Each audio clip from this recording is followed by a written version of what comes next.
Welcome to Calming the Chaos podcast, where we help you find peace in a chaotic world. I'm your host, Tracy Canella, licensed mental health counselor. Calming the Chaos provides self-help resources for people in crisis. It's not a substitute for counseling or psychotherapy. Thanks for tuning in. And now, let the chaos begin.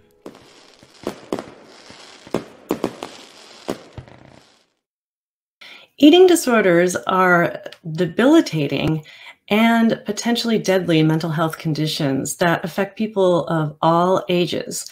And today I am here with licensed clinical social worker Nicole Christina, and she has been treating eating disorders for over 30 years in her private practice, and she's very active on podcasting and doing other things, great things in the world of eating disorders. And so today we are going to be talking specifically about eating disorders in the population of women in midlife. So midlife is a challenging time for women, and we all have bodies, and bodies are fueled by food. So we're going to be talking about the connection between food, bodies, and women in midlife.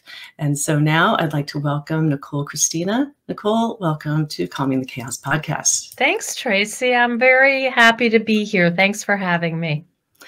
This is a really important topic, when we think about it. And I know that there are some colleagues of mine who are thinking about specializing in this area. So let's hear a little bit more about you and your practice and how you got to be where you are today in what you're doing. Okay, I'll try to give you the short version. I went to a grad school that was very, I would say, women focused. I went to Smith College School for Social Work, and I was exposed to a lot of issues around gender, diversity, and these kinds of things. And I noticed that I got more and more interested in ways that society has a real impact on our mental health expectations, perceptions, and I'm a social worker. So we look at all this stuff that has impact on us and the way we think and feel about ourselves, and also really like having a critical eye about who benefits from us buying diet products, about even bariatric surgery. And now I also look at older women, midlifers and older. What about this anti-aging stuff? So I'm always kind of have a little bit of an antenna out with like, what are we believing that's not in our best interest, but we're being almost like many women, I say almost in a trance about it. So I feel like I'm kind of here to break that trance and help women cope with their tremendous adjustments and stress in a more productive and effective way. Well, you started out with the question of who is benefiting from some of these products, services, and have you been able to get any answers to those questions? I was very curious when you said that. I thought it was big pharma, advertising, admin.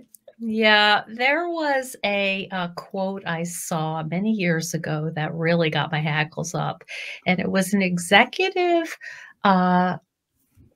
privileged white man describing how he found partners that might be attractive. He said, "I like them like my coffee, light and sweet." And that nearly put me over the edge. I mean, you talk about objectifying, what the look is like. And there have been many really interesting scholarly books about why are women supposed to be small? Why are we not supposed to be taking up room or offering our opinion or having a real, even place at the table?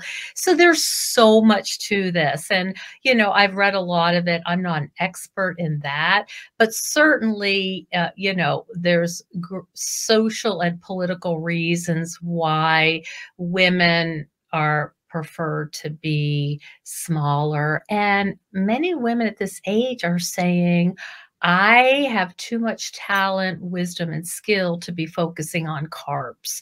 And to the extent I do that is really the extent that I'm not using my full self and being sort of tricked into thinking that what's most important is my dress size. So there's a lot here to unpack. Some people, there's a book called Fat is a Feminist Issue. There's a lot of books out there talking about why dieting is a sort of a normal thing for women.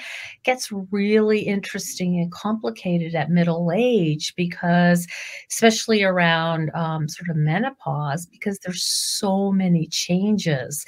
And the thing that eating disorders do really well is make our world really safe and contained and predictable. Like, a Snickers bar is always going to taste like a Snickers bar. And in our world, nothing feels predictable anymore or safe. I mean, and we talked about this off mic, I think, is like these Canadian wildfires. I live in upstate New York, and you go out and it's 9 o'clock in the morning and the sky's orange and you feel like you're on another planet. That makes people anxious, and we don't all have the best coping skills. So what better than to say, I'm not going to eat white flour, white sugar. I'm not going to have carbs. I'm just going to have a, handful of walnuts or whatever it is.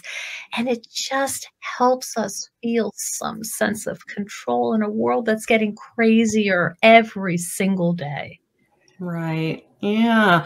Well, you bring up a lot of really good points. Where do we want to start our discussion about this concept of there are people who struggle with eating disorders, disordered eating behaviors, and negative body image, if you will, at all ages, and yet this is a very vulnerable age when you think about midlife and up, right? I don't think I put that in the intro. It's midlife and up. And it's becoming a particular problem just because there's so many changes that go on in the body that you do go to what is predictable. And so you go to the numbers, you go to the calories sometimes, and you could go to the Snicker bar, which you said it's predictable because things are happening in your body that are crazy. And then in the world, right? You said the orange sky. In your family too. I mean, so, if you've been a mom who's really dedicated to being a mom and, you have a job, all this stuff, all of a sudden, I always joke, like, I got a pink slip. It's like, I'm not, wait a minute, what? You don't need to talk to me every day. You don't need to get my advice wait a minute, what? And I have a friend who's a psychologist, and she always jokes, like, this is the craziest evolutionary thing happening. You love them, protect them, would do anything. And all of a sudden, wait, you're supposed to launch them? Who made that up? That just sounds terrible. So we're, and I have clients that'll say, I still cry when I go by my son's room. He's just left for college, I still cry. So we have that adjustment. There's many, many things. So our parents are aging. They may need our care. Our spouse or partner, if we're partnered up, now we're not raising kids with them. And as I think we mentioned when we talked earlier, there's a thing called gray divorce. It's like, we don't have much to talk about anymore if we're not saying who's picking up the kids, who's going to the soccer game or whatever. So it's a reassessment of our relationship, which can be difficult. And we're starting to really be hit over the head with the fact that there's an end to this party. The mortality, if a parent, our parents are aging, if they've died, all this, we're starting to be in the age range where people are dying.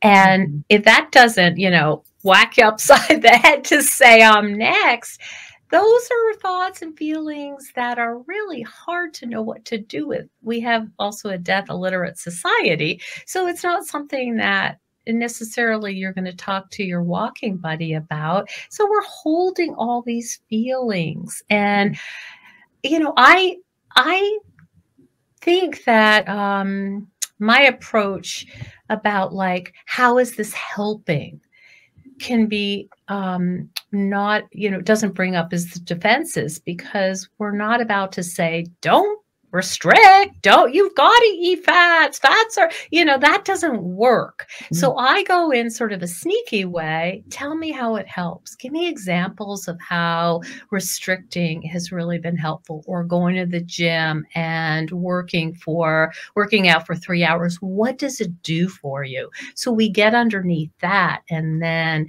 we start asking deeper questions. Yeah, and that's a good point when you think about the behaviors. How is it helping you? And my first thought was, well, okay, well, if we find out how it's benefiting them to do behaviors, we also got to assess, is it intruding into their major life domains? And so now is my chance to show off my major life domains palm tree that I developed here. And so if it's affecting, because going to the gym in and of itself, or, being mindful of your eating is not a bad thing. But if it starts to affect your major life domains, which is on this palm tree here, so your physical health is struggling, mental, emotional, spiritual, relationships, school, work, all that stuff, that's a really very general indicator of, is this a problem or is this not a problem? And so if we are using food and eating and or even physical activity, as you said, to cope with some major emotional problems in our lives, and it is taking us over, and doing the behaviors is taking us over, then we really do need to look at what's happening in our lives, right? That's excellent. That's right. And let me give you some specific examples under the palm tree. People might say, I can't go out to lunch with my friends because I'm going to stress about the menu. There's nothing at whatever, Panera that I can eat that is going to satisfy my restriction, requirements. Right. I can't go to the beach with my family or my friends because I don't want to be seen in a bathing suit. These are the kinds of things that, as you noted, your world starts getting smaller, and in the relationship part of the palm tree, it starts to feel like you and your eating disorder or disordered eating are the couple, and maybe your primary relationship is not number 2, it's number 3. So it becomes about, we can't host Thanksgiving because I don't want to cook all that food and be tempted to eat a piece of pie. So now we're starting to get into, but we have the biggest dining room table, and we always do Thanksgiving. People, we're centrally located. People want to come to our house. We have a great fireplace, whatever it is. But no, I don't want to be around pie. Starts becoming really, as you said, intrusive, and it's quite painful and quite lonely, because then it becomes you and your eating disorder on an island, and you start losing those other branches. It's quite at its most severe when we're starting to look into residential treatment. Nobody wakes up and says, I want to have an eating disorder. It's quite a painful existence. It's a lot of conflict. Shouldn't I? I always give this example, and it's really an old example, but a woman that I was treating was a really talented poet. And she had earned a lot of acclaim about her poetry. So she came to me, and all she wanted to focus on was that she had a donut for breakfast. And we could not get off of that pain and guilt she was feeling. And, to watch someone who's so talented and has so much to offer, it's very tragic. And it makes our lives small, and it really sucks the joy out of life. And another example would be in the just in the physical body, restricting eating, or if you actually have undoing behaviors. So exercising, over exercising can affect the physical body. Restricting can affect the physical body, so it can purging by any means. So that really sometimes can be an eye opener for change, right? Okay, this is starting to affect your physical body, or if it's affecting your work performance or school performance because you can't concentrate, or if you're passing out all the time. So sometimes those can be used as motivators for change. If you're a clinician out there listening, and or if you're a friend or a family member, how can you spot this stuff and see it? And how can you see it affecting those major life domains that were shown in the palm tree there? Is something that, everybody could be a little bit more aware of, right? We used to go to Thanksgiving at mom's house, but now we don't for some reason. So I know you know this, Tracy, because you're an expert in this, but don't expect a thank you. People who are well into this behavior and who are like exercising on an injury, which I've had women do because they just can't not walk 15 miles a day. That was a physician, by the way. It's the brain, after being starved, doesn't really work right, and often becomes depressed and not great in thinking. So if you confront somebody who, as you say, might have said no Thanksgiving, or yeah, I got to go to the gym again, or all this stuff, don't expect them to say, wow, whoa, I hadn't thought of that, because there's a desperation, and there's a holding on to it really tight. Like, if you take this away, I don't know what else I've got. And it becomes such a part of the identity. As you know, in our society, people will say, you look great. What are you doing? So that everyone wants that, right? And so that puts fuel on the fire. What might have to happen is a loved one might have to set limits and say, I understand about the pies. This is just an example, but we've been doing this for every year for 35 years. Really important to me. It's important to the family. How can we do this in a way that you don't have to bake the pies, or you don't have to be around the pies? So there's pushback and reality testing, like, that's not a reasonable request. A request not to go to the beach house anymore because you don't want to be in a bathing suit. Not sure that's a reasonable request. And so, there has to be some, what I found is pushback. Now that creates its own dynamic, but if it's gotten dangerous, and a spouse may see, and I've had this happen, spouses call me and say, my wife's not eating and I'm really concerned. We have young children, all this stuff. Then you may have to set a limit and go perhaps ask the partner to go to their family physician, and that you can join, or you can somehow collaborate and say, these are my concerns.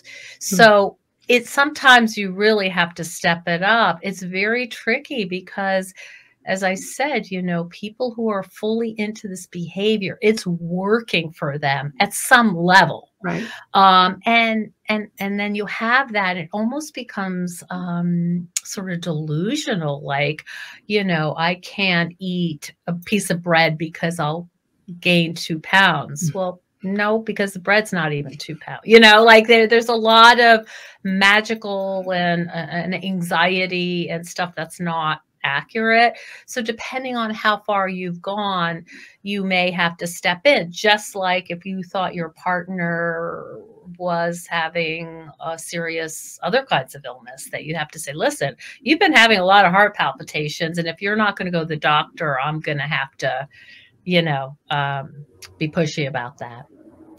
Yeah, and you mentioned the social media well, as you know, everybody wants to be told that they are looking good. And so that really comes up with social media and people looking at people's Facebook and Instagram and all this other stuff and thinking, wow, this person looks great, and or says something about it. And that is a judgment. It is great. You know, I believe you look great. And a person just runs with it, or they could not run with it. It depends on what the thinking is. And in midlife, when you start to age, it is kind of important to have that positive feedback, right? You said everybody wants Absolutely. that. Everybody wants it. And as a, Particularly, oh, I was going to say, particularly women I've seen in my practice, you know, I don't know if this is what you see, but who have had a lot of reinforcement for their physical attractiveness. And then all of a sudden, they're invisible. And that is really painful. It's like people used to follow, you know, they used to ask my number. Now they just look right through me. And for people who have been gifted, right, it's sort of a roll of the dice with very standard attractiveness and symmetry and all what, you know, what our culture finds beautiful. That's a tremendous loss, and it's not something people talk about. yeah. And that's where we have to grow the inside characteristics and traits and have them look inward at themselves in those things that will not change as they age. And just being able to even carve out one thing that a person likes about themselves beyond their physical presentation is somewhat challenging, right? And then we have these social influences in social media now that we look at and compare ourselves. So it's just another comparison. We're not just walking around in the streets or in the library or in the grocery store comparing ourselves, but we can have all kinds of comparisons that we can make just by going on social media. As a social worker, what have you seen change with the advent of social media now being in the picture?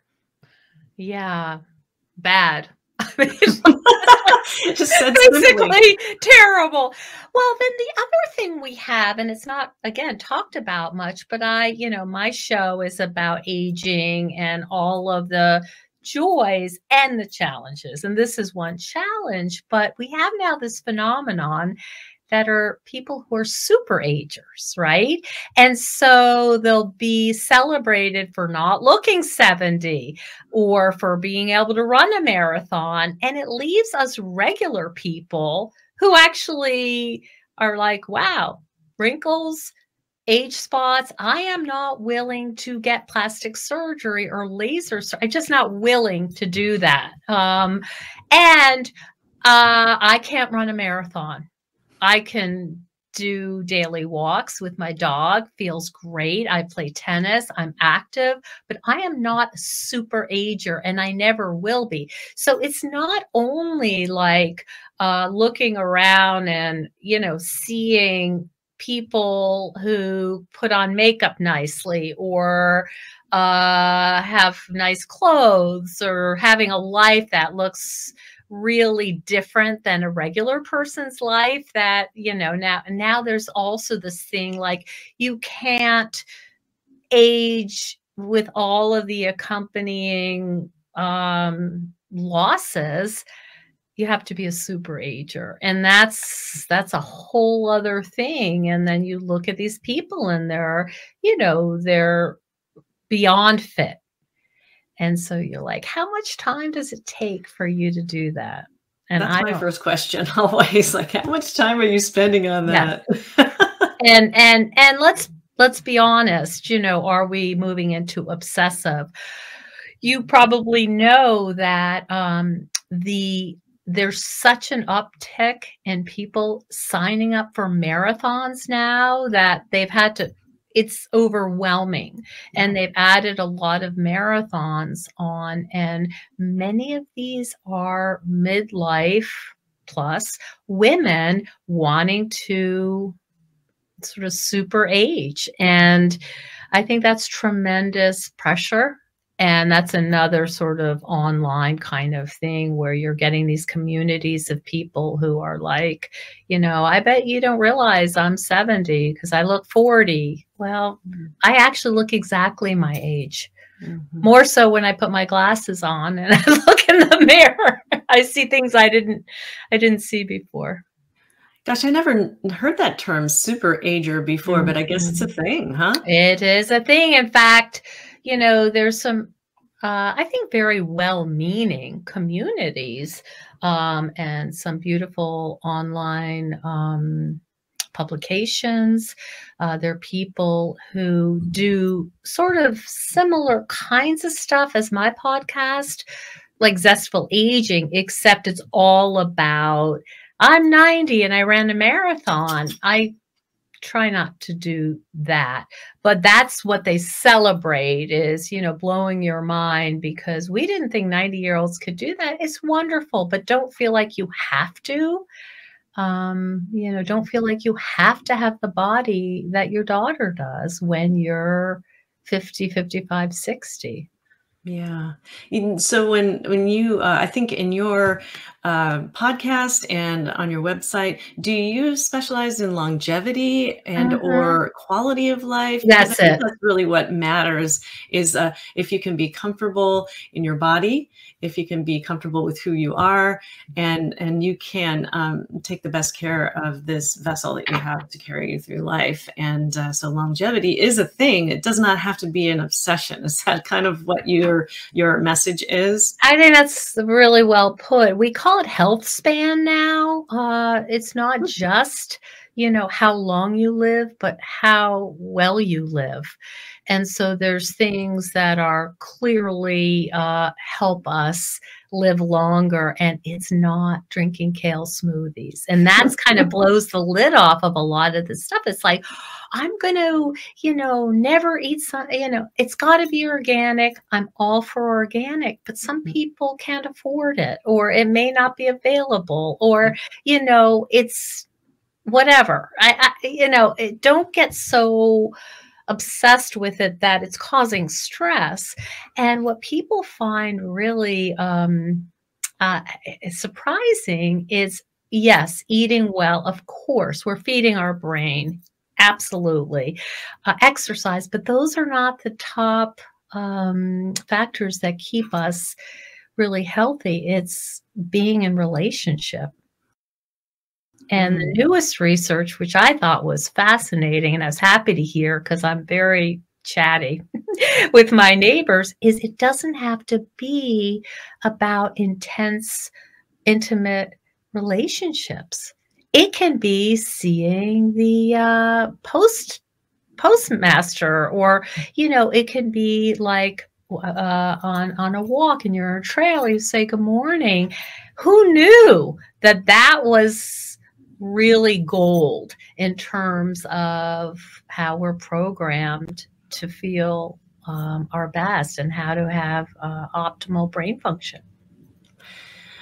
And I think the role of stress too, and getting together and being with people who we like to be around, that we trust and that are fun, they have that certain energy that we like, will lower our stress levels and create a more positive energy within our bodies too. So I don't think that's a bad thing for aging or anybody. I think kids on the playground do that all the time, right? And exactly right. So yeah, why can't we as adults just be nicer to each other and hang out together? And I love just being in person. I do have some online friends as well, and it's great to be in communities with people that you can trust and that and there's nothing better than just saying hi to the mailman, like you said, or saying hi to your neighbor when you're on your walk, or petting your cat. I was just doing that this morning, looking at all the chakras on my cat and making sure that I did a little Reiki on her. And that's beautiful. Yeah, it is. So, well, so then as far as your products and services that you have to offer. You have your website, and I'll put that up here. Thank you. Zestful Aging. And I do some coaching too. I mean, I'm a psychotherapist, but I'm also starting to do longevity coaching or Zestful Aging coaching for people. So they can contact me through Zestful Aging. I have a lot of freebies on there. I have a webinar that is free. There's a whole bunch of resources that I think people will find helpful. Yeah, let's take a look at your website here. There you are. And there's your microphone. So you see that you have a podcast, you have some courses, and I have a mindful eating course. Yep. Nice. Did you know 80% of how you age is in your control? Interesting. Yeah. Supercharging your mindset to live happier and longer. Yeah. So longevity, quality of life. There you are again. There I am with the way your website's laid out really super cool because you can. Thank you. Yeah, you can just click on one of these episodes. It's neat. Yeah, I just finished with a professional webmaster, and so thank you for saying that because it was a big production. Well, I love the way your thumbnails are all uniform. Mine are all random, and I need to get that kind of figured out, or maybe not. Maybe that's just maybe my thing is just that'll be your signature, right? Yeah, the randomness. Being okay with random. But yeah, check out the website, and I'll go ahead and we'll take a little trip to the YouTube channel that you have created here. It's pretty cool that you these people who have podcasts now are going to video podcasts, and I love that that is a thing, because I remember that I started doing that during the pandemic, and I thought, am I going to be the only therapist that's going to show her face on a podcast? But no, a lot of people are doing that now. So here is the YouTube channel. And let's see if I can scroll up a little bit more here. I do. I introduce my guests on the YouTube channel, and it's usually doing some kind of walk in the woods or some, like, it's very on brand for me to be walking my dog in the woods. And so that's a fun, nature's so healing. So I like to promote that kind of thing. This is great. So you just do the intro on your YouTube channel, and then you do the podcast. I know you have, you're on iTunes and Spotify and all the other major ones too. All that stuff. Yeah. And I'm also very fortunate in that Syracuse Public Radio streams my podcast, and that's WCNY. And that's been a lovely collaboration. Yeah, so the podcast name is Zestful Aging. And you have also a LinkedIn account that people can find you on. And so that's the LCSW, Nicole Christina LCSW. That's Licensed Clinical Social Worker. And yeah, is there anything that you want to particularly highlight here on your website? We can take a trip back, or you can talk about one of your courses. Anything that you want to highlight? I would just invite people to look around. I always love to get feedback about the podcast. I would, if people are really interested in this topic, I would send them to listen to Evelyn Tribole. She's the queen of intuitive eating. I did a podcast with her when they re-edited their seminal book a few years ago. Also Rebecca Skitchfield, who did Body Kindness. So if you look through, I'm like the Terry Gross of healthy aging. I have a real variety of people, but you will see a consistent a smattering of people doing mindful eating or eating with some kind of intention and thoughtfulness, I guess. Right. Didn't you interview Margot Main too? I did. Yeah, she's a classic, right? She's been around for a long time, and she knows what she's talking about. Right. Yeah. Well, really quick here, because this is going to be airing in the month of November, which is going to be kicking off the holiday season. And we've been talking about pie. And it's so funny because I did an interview with one of my really good friends and colleagues, Stacy Schilter Paisano. She's the site manager of the Emily program here in Olympia. And we got on the subject of pie. And there was actually a prop in the interview about pie, and why pie always comes up up this time of year? I don't know. But do you have any specific tips for people who are specifically here and they're really worried about the holiday season coming up, being centered around food, being centered around family, and being with people? And yeah, do you have any go-to recommendations? And I'll kind of try and think of my own as we go as well, but just because this is going to be airing in November. Yeah. Oh boy, that's a good one. It's one day. And what I would say is and I'm going to kind of steal Evelyn Triballi's theme, and that is satisfaction. And if you are enjoying your pie, you're not going to eat a whole pie because that doesn't feel good. So what I would do is continue to check in. How am I feeling? What, am I 60% full, 70% full? Where am I at? And just staying with that pie and not being, should I have another one? Should I have whipped cream? There's ice cream there. If you can stay mindful, you will enjoy a piece of pie, move on with your day, read your book, watch your movie, take your walk, do your knitting, do whatever you're doing, and it does not become an obsession.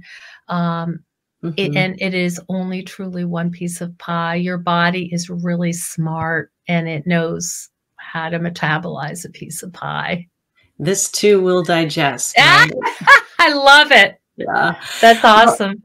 You know what? I usually say to people, eat as if it's a normal day and enjoy the things that are, I think what came up with the interview I did with Stacy is that there's these not commonly eaten foods that are present during holidays that they're novel to us. It's like, oh, we haven't had this in a year. Yeah. And, so try and eat as normally and think of it as in terms of, I want to stabilize my blood sugar. I know that people will say, oh, I'm starving up for the big day. Yes. And I'll even start the day before, like, I'm just not going to eat. And then I'm just going to go to town. Yeah. And it's really not good for the blood sugar that way. And so my tip would be just to be able to treat it as much as if it was a normal day, but with some of these really kind of special foods that aren't typically going to present themselves on other days of the year. Enjoy them, like what you said, enjoy the pie, and move your body around. It's, oh my goodness. Yeah. It feels good to have motion. It feels good to have, we're designed for that. Yeah. And so treat it as much as you can as a normal day where you get to hang out with friends, family, and have some food with them and some food that you haven't necessarily eaten in about a year. And yeah, that's my spiel for the holiday. Good advice. Yeah. So, well, good. It was so great to see you here today. And, speaking of pie, my new outro actually has pie in it. So you'll be able to see that as we close. Any parting thoughts that you have or tips that we could do? I mean, here's the website, zestfulaging.com. I guess what I would say is you have so much to offer as a woman in midlife. You've been around the block. You've developed wisdom. There's so much for you, and the world needs your contribution. And if you're worried about having an extra piece of pie, that really gets in the way of you contributing to a world that really needs your wisdom. So I'll leave you with that thought.